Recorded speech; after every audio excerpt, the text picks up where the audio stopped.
भी। अब देखो ये पूरी की पूरी साइड आप ध्यान से देखना, ये पूरी की पूरी साइड कितनी थी, ये पूरी की पूरी साइड भी ए थी और इसमें से कितना हमने कवर कर लिया। तो ध्यान से अगर देखा जाए तो यहाँ भी जो साइड हमने कवर करी है, ये वाली साइड भी, इस वाले साइड को अगर आप ध्यान से देखोगे तो ये पूरी की पूरी साइड कितनी थी, ए थी, और ये कवर कितने से हो गई है, बी से।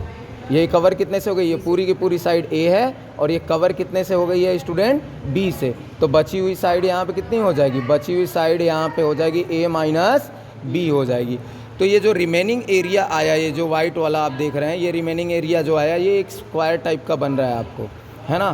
तो ये जो रिमेनिंग एरिया आएगा तो इसमें से आप देख रहे हो कि ये तो रिमेनिंग एरिया है, लेकिन हम जो टोटल स्क्वायर था उसमें से हमने उसके ऊपर जो टोटल आप देख रहे हो कि एरिया जो टोटल था वो पहले जो हमने किया था, एक बार फिर से आप लोगों को दिखाता हूँ कि जो पहले जो हमारा एरिया था वो कितना था, जो एरिया टोटल था वो हमारा ए स्क्वायर था और बी स्क्वायर था। तो पूरा मिला के ए स्क्वायर प्लस बी स्क्वायर यहाँ पे आया था। आप देख पा रहे हो कि यहाँ पे इस ज़रा कॉपी की तरफ दिखाइए कि यहाँ पे जो एरिया था वो A square plus B square आया।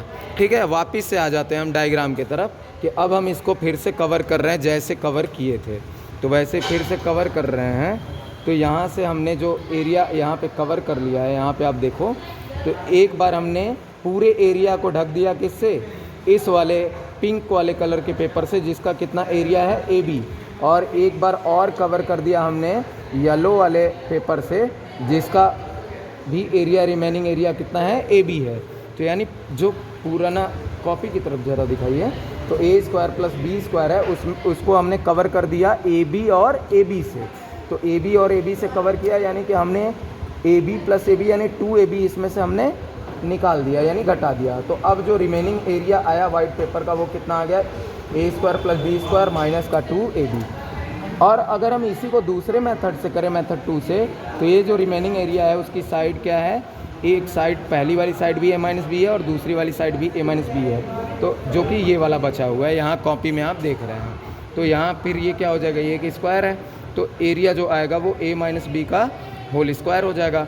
लेकिन ये इक्वेशन नंबर 1 है, ये इक्वेशन नंबर 2 है, तो दोनों ही तो आपस में बराबर हैं। दोनों बार तो हम इसी रिमेनिंग एरिया की बात कर रहे हैं, बचे हुए एरिया की। तो ये बचा हुआ एरिया जो है वो दोनों बार आपस में क्या होंगे, बराबर होंगे।